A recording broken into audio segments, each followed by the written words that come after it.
Kintsugi Heroes brings you the following flood resilience stories in partnership with Singleton Neighbourhood Centre and grant funding from the Hunter New England and Central Coast Primary Health Network. To find out more about this podcast, head to kintsugiheroes.com.au. On July 6th, 2022, the worst flood in 70 years hit the town of Broke and the surrounding Hunter Valley region. The community is still recovering from the trauma the floods brought, destroying their homes and their livelihoods. In this special limited series of Kintsugi Heroes, John Millam sits down with the community who suffered as a result of the floods and gives them space to share their adversity, resilience, and compassion. It's only through connection and empathy that there can be a path to recovery. These are stories of trauma and can be confronting. If you find they have a triggering effect, please reach out to someone who can help keep you safe. Now listen in as John takes you beyond the deluge with Kintsugi Heroes.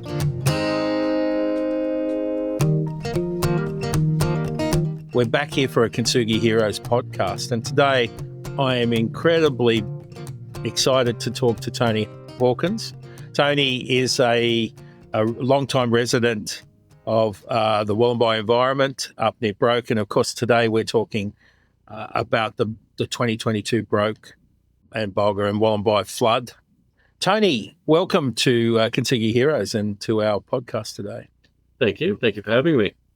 Fabulous having you, mate. And of course, you're going to offer a unique perspective today because of your long-time association with the RFS and supporting the community in a way. And of course, the flood is a time where the community is reaching out for organisations and structures for support.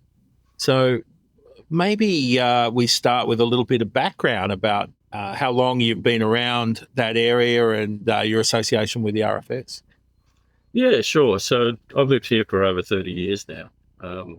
Got dragged kicking and screaming into the RFS on the proviso that I didn't get a position of responsibility, and it didn't seem fair before they made me the captain.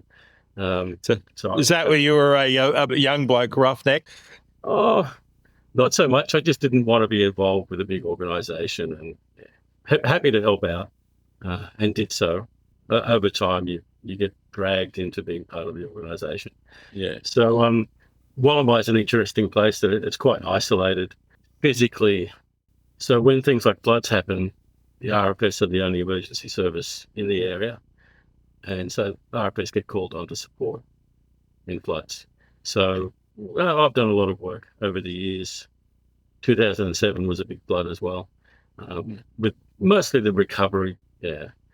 But there's not much you can do to hold the water back, is there? No. Well, I had this discussion with a lot of people. If I had my choice of natural disaster, I'd take fire over flood anytime, because the clean-up after flood is just so heartbreaking and long.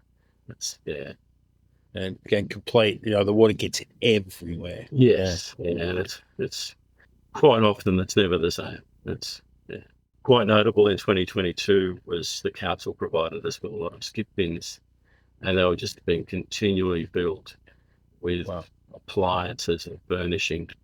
Some of it I thought maybe unnecessarily, but most of it you just can't recover. It's easier just to throw it away. Wow. So your long association with the RFS, how did you said you were dragged kicking and screaming into that? How did that happen, mate? Is that the pathway to signing up for community organisations? A couple of mutual friends who saw something in me, probably a live body. Yeah.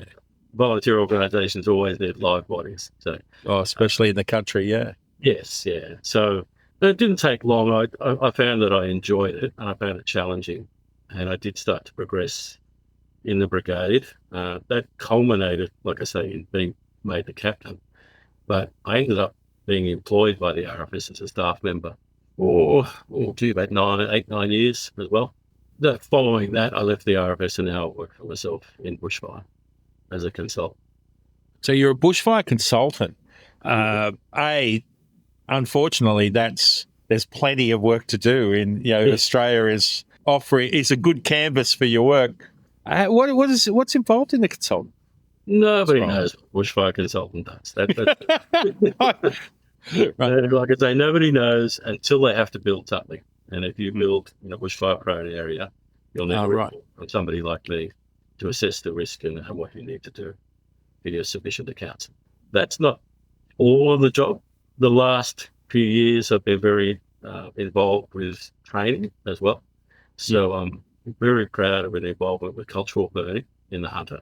And we've been training cultural burn practitioners. Yeah. And more recently, following the fires in 2019, some community resilience training, which is very exciting and seems to be very successful so far. So, Which is a brilliant segue into what we're kind of talking today about. So, we go from that period in 2019, 2020, which was just, really challenging for a lot of rural communities through fires, and then straight into a flood event. yes. Yeah. Yeah. How did you personally deal with that? Interesting. The 2019 fires were very different to fires we've experienced in the past. I can honestly say it's the first time I've personally felt scared. Wow. Because we never ever seem to get control of those fires. Typically, you get a bad fire and the first day or two might be chaos, but you start to get control over it and, okay, we've got a plan. We can work our way through this. That didn't happen in 2019. They were just relentless. This chaos or semi-chaos just went on day after day after day. Everything that was done to try and stop the fires didn't seem to work.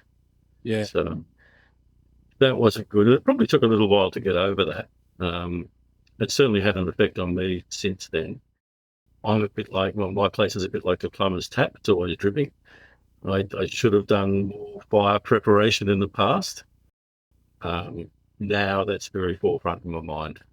Wow. That's where it probably wasn't before, expecting the next big one.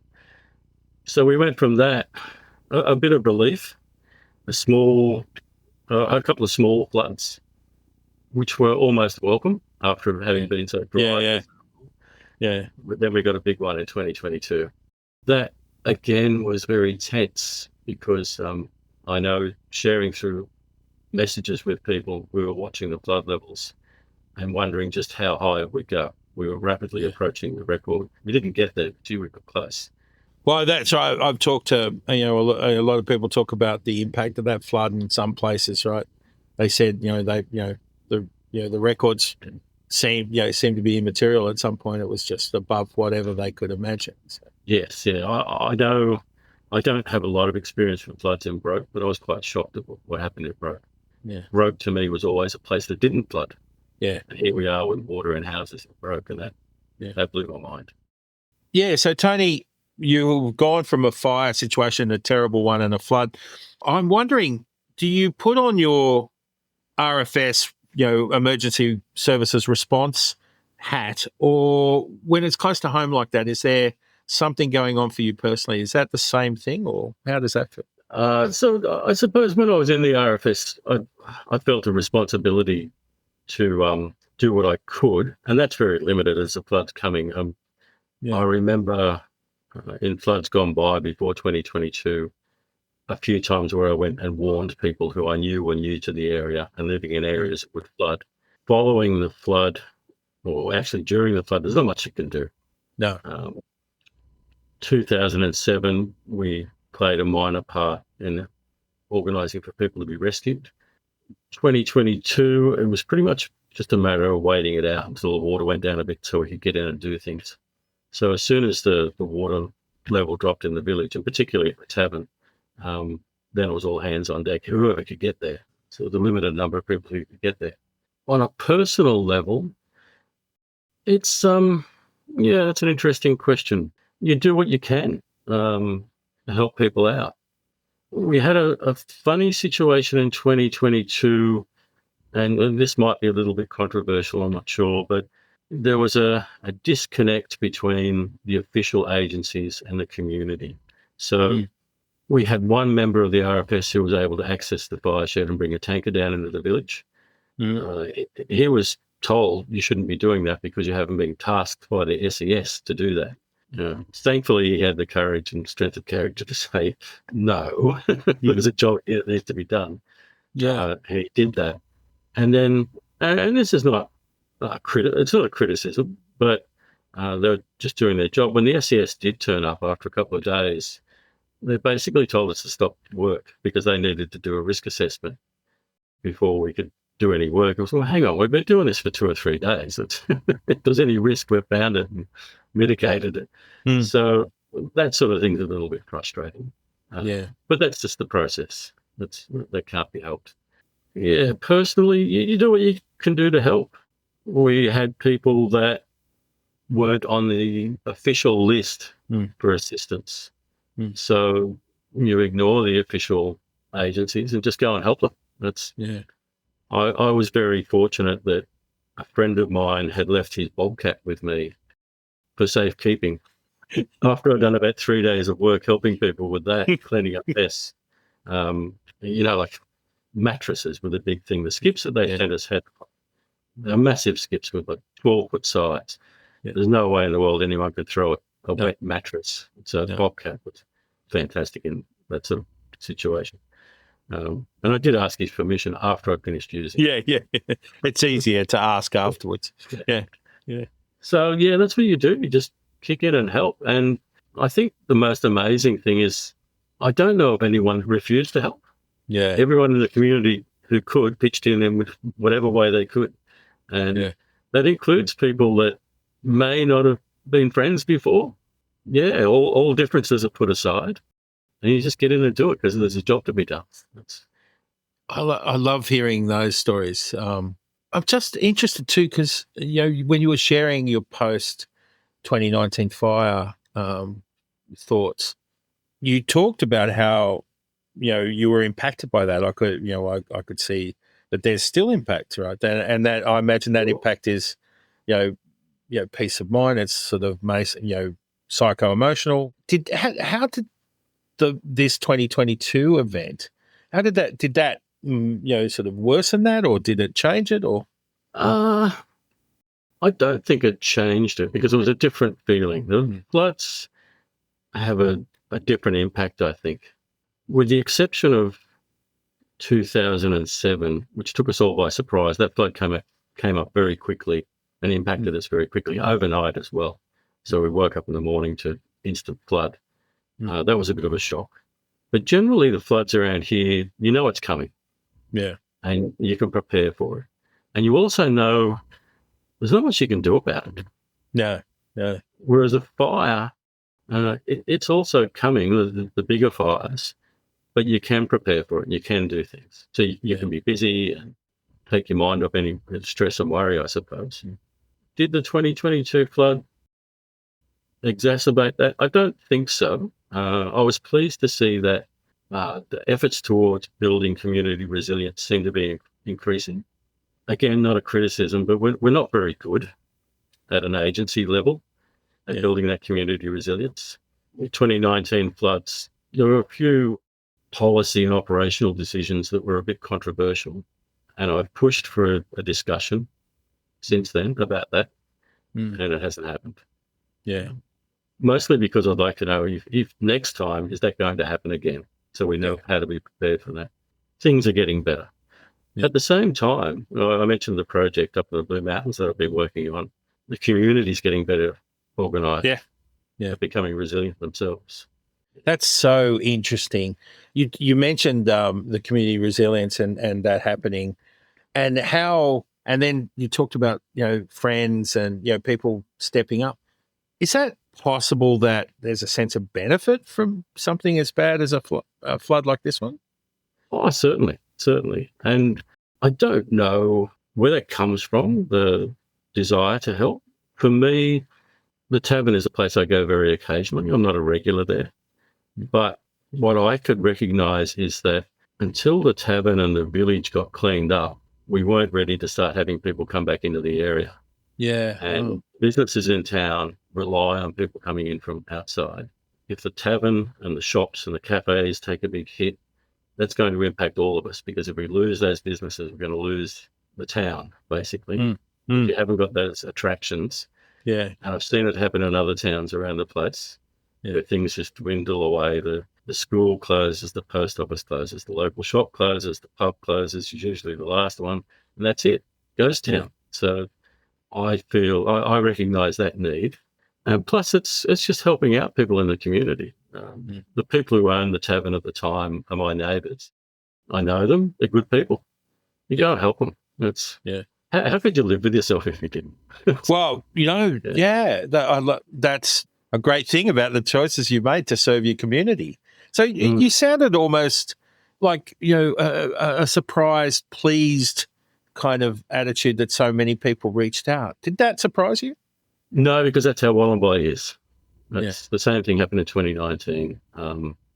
Those policy and operation decisions that were being made that the RFS wouldn't go to certain areas, the community just said, well, we will. So people threw IBC cubes in the back of their utes and a pump, and they went to the places. That's good and bad. That's great because they did actually save houses.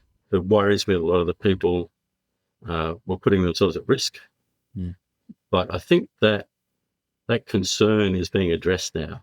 I know the RFS are working with private firefighting people. At the start of the RFS in the very beginning, it was the community getting... Absolutely. Yeah. My brother, he's north in those fires. They were fighting and they just turned up at a bloke's property and just random young people from the stranger. He thought it was one of the most amazing things. The community would reach out. Yeah. To that end, it's interesting you talk about, like risk. It's almost an obstacle to overcome in some ways, from a institutional point of view. How does that play out from your observation?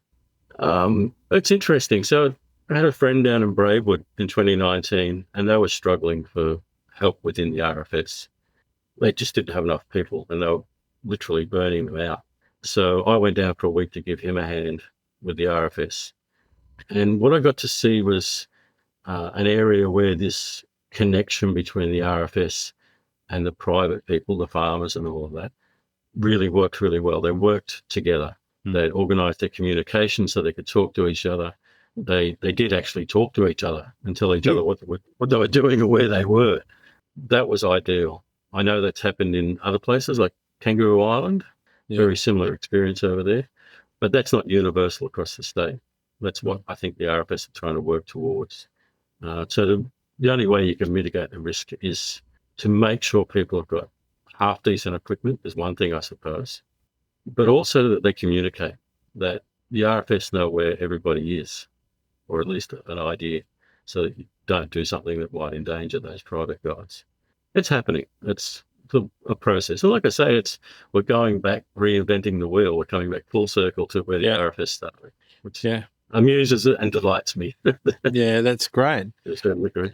So interesting that the RFS played such a core role in a flood event, right? And you said when the SES came in, there was some sort of, a renegotiation of what was going on that you were doing for support. How did that play out? They came in quite strong, saying that everything must stop until we take control. I think they got a fairly strong message back. Well, no, you're in the way. Happy for you to help, but we're already doing it. Grab a broom, a shovel, pitch in. And to their credit, they didn't exert any authority once they got the message. So, right, and the ultimate sort of negotiation, right, going on overlaid by the fact that there are people who have lost homes, possessions, all of that thing. So, how did that feel when you started working together? What was, was there a sense of accomplishment or a sense of desperation or sadness? What was that feel? There's certainly sadness, especially for people who probably don't have insurance and things like that. You're trying to help them out as best you can and save whatever you can. But ultimately, it's just a job. That's a big job. Cleaning up after a flood is a terrible, hard job. I think mostly it's probably quite good that you're working hard. You don't get time to get sad or have emotions. Do the job, get it done, and then at the end, thank God that's over. It's a job well done. Wow. When you think about it back now, what was the best thing about, the community coming together? What did you do that, that really encouraged you? Oh, certainly that community spirit. Like, I say it was hard work, but we had a couple of laughs along the way. Yeah. There's always a joke to be had along the way just to keep people going. So it builds those relationships. Like I say, some people have differences, which they normally wouldn't talk to each other. Here they are having a joke with each other. I know of one fella in particular that only about 18 months ago, he came up to me and said, I'd always been told you're a bit of a bugger. I'm not saying bugger. You're actually a good guy.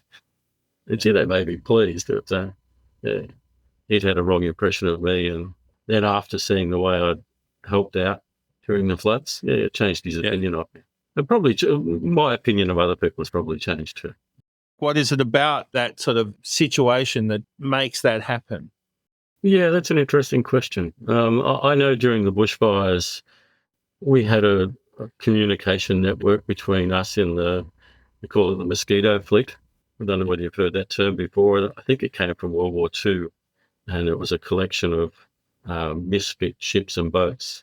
Right. Yeah. So the mosquito fleet now is all those utes with a cube on the back and a pump, and they're buzzing around annoying people. Right. Yeah, so you would get a call over the UHF radio, so-and-so's place, or via Facebook Messenger was a great way to communicate. That so-and-so's place, the fire's there, they need help. And you don't really question who it is, you just go.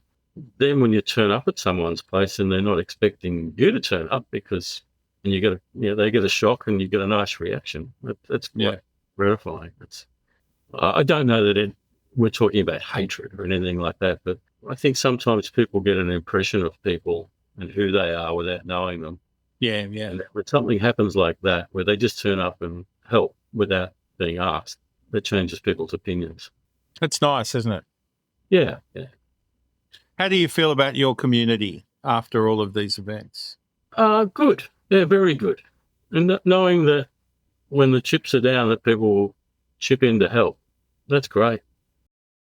Tony, the idea of going through something like this and must give you a sense of, from a professional point of view, or from somebody who is has an idea about supporting people long term, must give you some idea about what happens. Like, you get an understanding of these events. What did you learn from this one? From this one? That's a good question. I know from the work I've been doing in the Blue Mountains, I've learned as much as I've taught.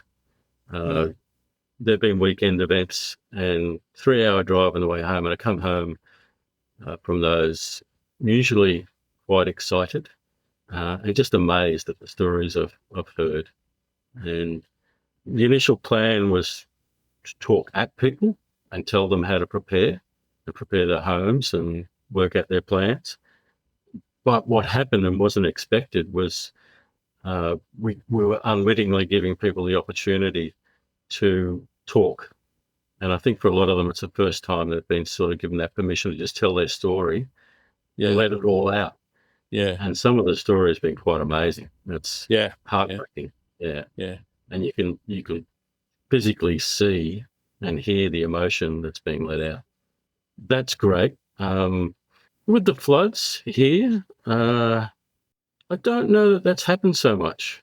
There have been some meetings post-flood, whether people have had the opportunity to have that vent of emotions, or even whether that was necessary so much. I don't know of too many people who were really dramatically affected to that point. I'm sure if things had gone badly and we've had a loss of life or something like that, things would be very different. Thankfully, that didn't happen. I know in the past, though, and I'm talking about distant past, there have been flood events where people have lost their lives around here, and that's had a very long-lasting impact. Things that happened 30 years ago, people still talk about occasionally. Yeah. They haven't forgotten that. Yeah. It's floods are these funny things. They generally come up slowly, go down slowly. There's not that adrenaline rush of panic with them. Yeah, different events. What do you think will be the long-term impact of this flood? That's a good question. For the people who live here all the time, and Wollombi is a funny place. So there's a permanent population. There's a lot of people who have weekenders here. Yeah. And they generally come from Sydney. The permanent population are probably used to it. It's just another flood. The weekender population concern me a bit because they don't have that knowledge and experience of floods on a reasonably regular basis. For them, yeah, I think the effect would be quite varied. I'm sure that some people just thought, I'm not going through that again, and just sold up and left. Other people probably in that thing of, oh, that'll never happen again. We're okay, and just pretend it never happened. Yeah. Yeah, the long-term impact is hard to say. What, as a community member and a member with some standing and a desire, a track record of supporting that community, what would you be telling the community to do now to prepare, both to process the last event and prepare for the next? When I first came here, it was in a period where there were a lot of small floods. Mm. It was quite common for people who, I call it living on the wrong side of the creek. To access their house, they had to get across the creek. Yeah. It was really common for those people to have a deep freeze and lots of food stocked in the deep freeze because they knew they could be flooded in for 3 or 4 days and not be able to get out. That was a great thing to do. They were self-sufficient and no one had to worry about them too much. They were okay until the water went down. That seems to have gone. That idea has been lost. And so we're now in this situation where quite often people, 12 hours flooded in and they've run out of food. Yeah. And they need assistance. Yeah. That would be good if people got back into that habit, recognised the risk and the impact of the floods moving forward.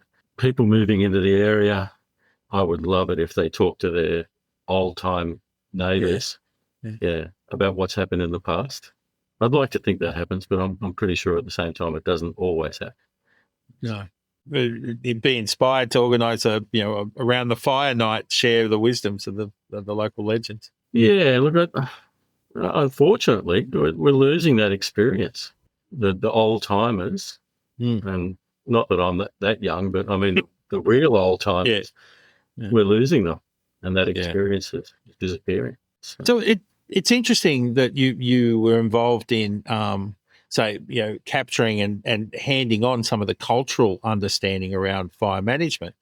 And you were talking about community resilience. Do you think there's more in that to help our rural communities as they seem to be coming increasingly under stress and threat?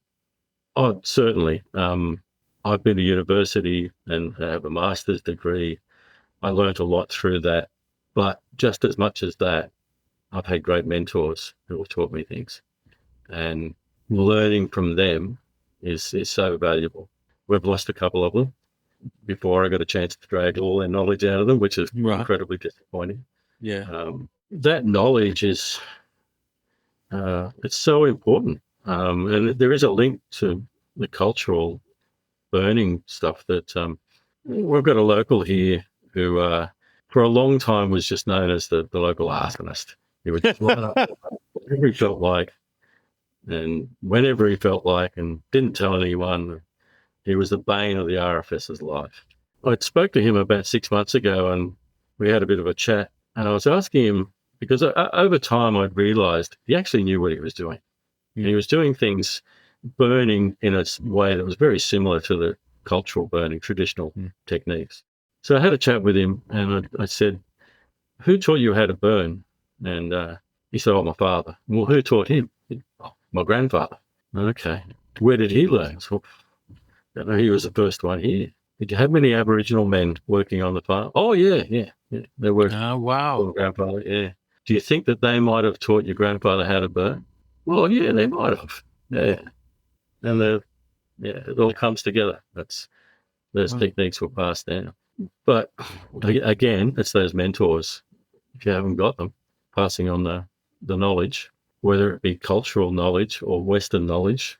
I've been taught things about fire by people who aren't recognised firefighters and fire experts. Different techniques that have been taught to them by their fathers and grandfathers.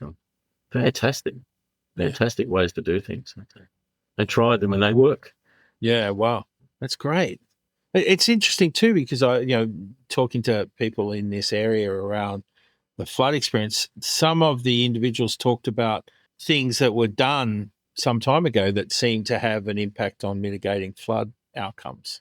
And I wonder if there's not some level of knowledge in the land and past practices that might be resurrected for that as well. Things like dredging, or the idea of scrub management on the side of rivers and things like that.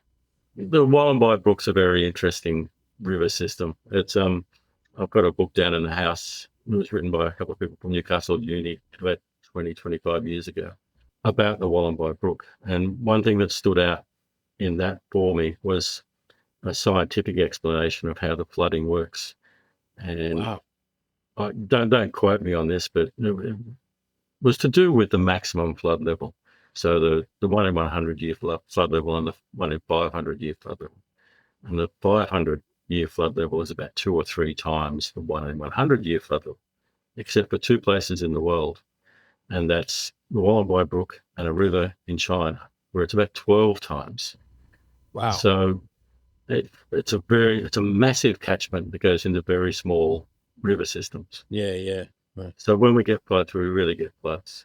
I laugh when people talk about when bridges get replaced around here, they talk about, let's raise the bridge by 1 metre. Well, the bridge is 20 metres underwater. That's not, Yeah.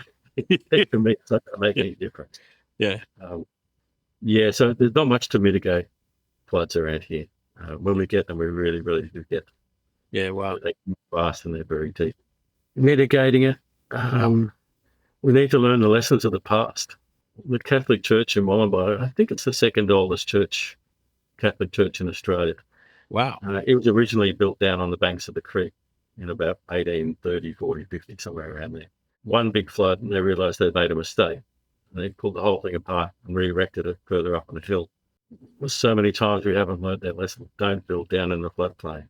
Yeah. People are still doing it. Well, you talked about the iconic Wollombi Tavern, which is so important to the image and commercial success of the town, and of course it was massively impacted by this flood. So you said you got down to help out. What was it like? So I was there in 2007, and at that point the water came up to the bar level, and we were able to still wade in and carry a lot of things out. Yeah. Booze, cigarettes, anything of value that could be carried out. 2022, it went to the ceiling level, so everything that was inundated. Wow. It was just a mess. Lots of mud everywhere. I know using the high pressure hose from the tanker, you could wash it out, and then 10 minutes after it sort of dried off a bit, it's still muddy. Yeah. You wash it out again, it's still muddy. Yeah. In the renovations that followed, they took a lot of the linings off the wall. I don't know for sure, but I suspect that they just couldn't get the mud out. Yes. It's a horrible job. Yeah. Everything's wet, slimy and smelly. As I've said before, I think if I had my choice, I'd rather fire than flood any day. Yeah. Because the cleanup's so much easier. Yeah. Wow. Heartbreaking stuff. And having to throw things away too. That's, when you've got pallet after pallet of beer or wine, it just has to be thrown away because it's technically spoiled, whether it is or not. It's just such a waste. Yeah. Yeah, I can imagine the council cleanup outside was interesting. So we had the skip bins that felt like for months, and they're continually being filled from around the district. Yeah. It's interesting then, if you were to have a checklist of things that you would like, you could put on notice boards for the towns that are impacted by 2022. From your personal experience and from your observation of what worked and what did, what do you think would be the important elements of that checklist? Depends on where you live, I suppose. For us, living outside of the immediate flood zone where we're not directly impacted, if it's starting to rain, you stock up. If you've got that opportunity, and generally you do.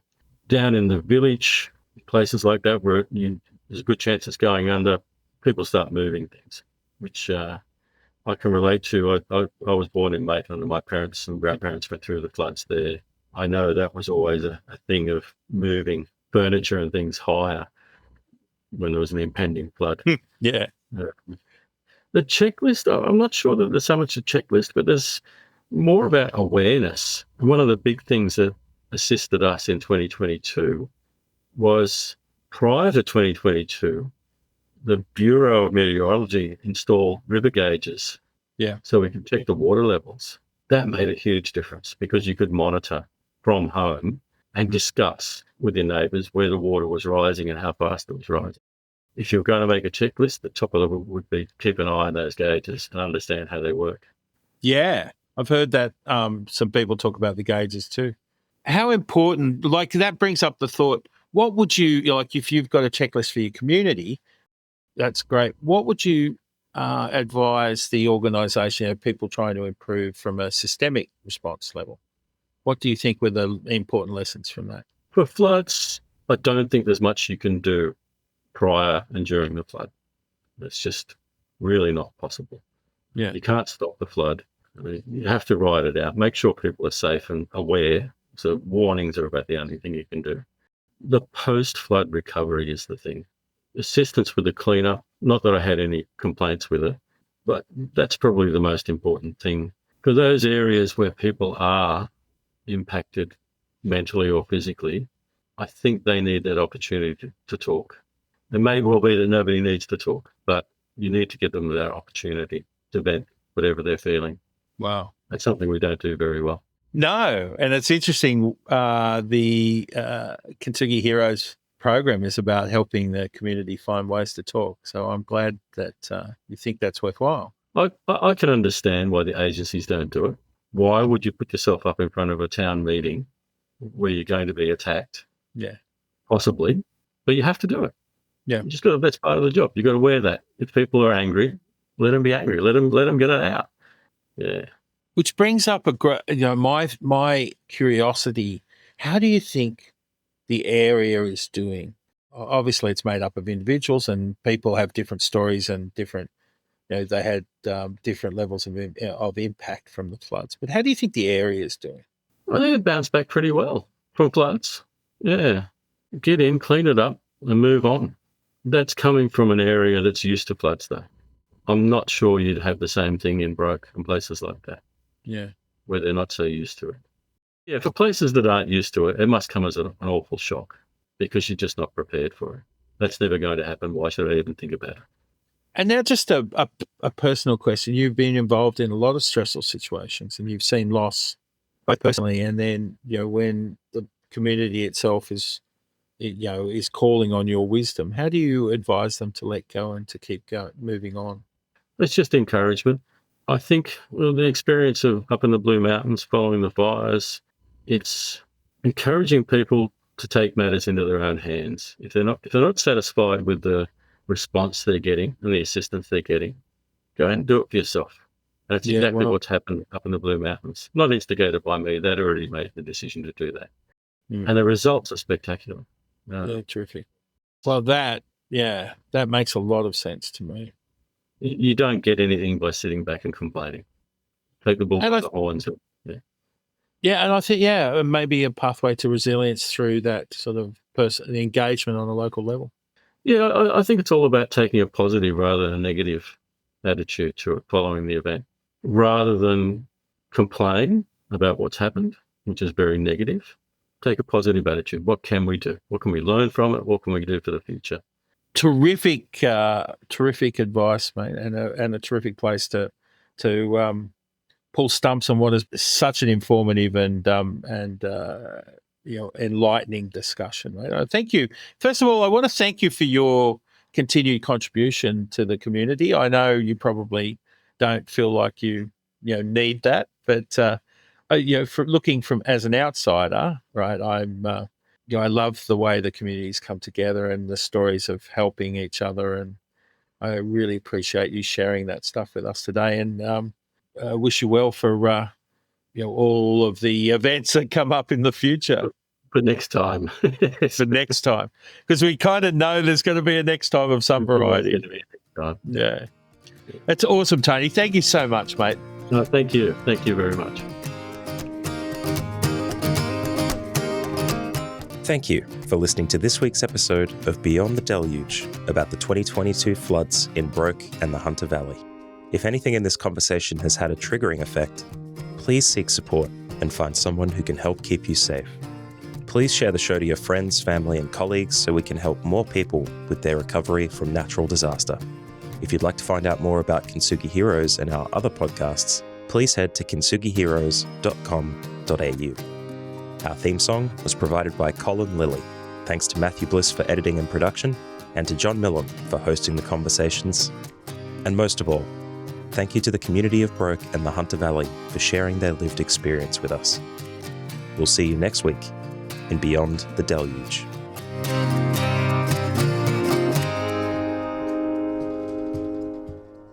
Only when it's broken. Only when it's broken. When it hits you in the middle of the night and the truth burns so bright. Only when it's broken. Only when it's broken. Take pride in those cries. It's only for tonight, and then you rise. Only when you're broken. Only when you're broken. Only